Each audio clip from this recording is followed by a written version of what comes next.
ಸಾಯಿರಾಮ್. ನನ್ನ ಮುದ್ದಿನ ಮಗುವೆ, ಎಲ್ಲಿಂದ ಏನು ಬರಬೇಕೋ ಬರುತ್ತದೆ. ನಿನಗೆ ಏನು ಸಿಗಬೇಕೋ ಖಂಡಿತವಾಗಿಯೂ ಸಿಗುತ್ತದೆ. ದಾನವನ್ನು ನೀಡು. ದಾನವನ್ನು ನೀಡುವಾಗ ದಾನವನ್ನು ಮಾತ್ರವೇ ನೀಡು. ನಾನು ಎಂಬುದನ್ನು ನನ್ನಲ್ಲಿ ಸಮರ್ಪಿಸು. ನಿನ್ನ ನೋವು, ಕೋಪ, ಅಹಂಕಾರ, ಅಸೂಯೆ, ದುಃಖ ಎಲ್ಲವನ್ನೂ ನನಗೆ ಒಪ್ಪಿಸು.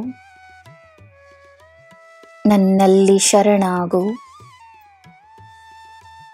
ನಿನ್ನಿಂದ ದಾನವನ್ನು ಪಡೆಯುವವರಿಗೆ ಹಿತವನ್ನು ಬಯಸಿ ಅವರಿಗೋಸ್ಕರ ಪ್ರಾರ್ಥನೆಯನ್ನು ಮಾಡು. ಅವರಿಗೆ ಕೃತಜ್ಞತೆಯನ್ನು ನೀಡಿ ನೀನು ನನ್ನ ಕೆಲಸವನ್ನು ಮಾಡುತ್ತಿರುವೆ ಎನ್ನುವ ಅರಿವಿನಲ್ಲಿ ಮುಳುಗು. ನಿನ್ನಿಂದ ನಾನು ನನ್ನ ಕೆಲಸವನ್ನು ಮಾಡಿಸಿಕೊಳ್ಳುತ್ತಿದ್ದೇನೆ. ದಾನವನ್ನು ನೀಡುವ ಮುನ್ನ ನಿನ್ನ ಅಸ್ತಿತ್ವವನ್ನು ನನ್ನಲ್ಲಿ ಸಮರ್ಪಿಸು. ನನ್ನ ಮಗುವಾಗಿ ನಿನ್ನ ಈ ಜಗತ್ತಿಗೆ ನಿನ್ನಿಂದಾದಷ್ಟು ನೀಡು.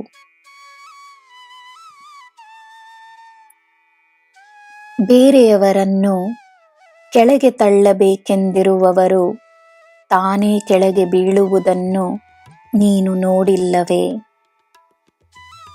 ಚಿಂತೆ ಏಕೆ?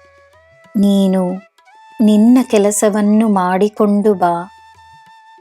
ಕರ್ಮ ತನ್ನ ಕೆಲಸವನ್ನು ಮಾಡಲಿ. ಕೆಲವೊಮ್ಮೆ ಅಪರೂಪವಾಗಿ ಕಾಣಿಸಿಕೊಳ್ಳುವ ಪ್ರೀತಿ ಹೆಚ್ಚು ವಿಶೇಷವಾಗಿರುತ್ತದೆ. ಎಲ್ಲ ಸಂಬಂಧಗಳಲ್ಲಿ ಒಂದೇ ತರಹವಿರಲು ಸಾಧ್ಯವಿಲ್ಲ.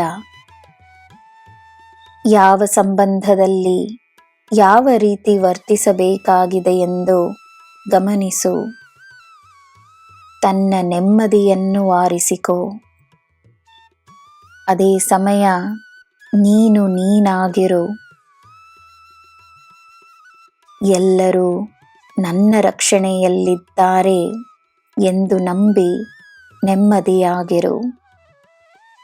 ನಿನಗೆ ಎಲ್ಲ ಶುಭವೇ. ಜೈ ಸಾಯಿರಾಮ್.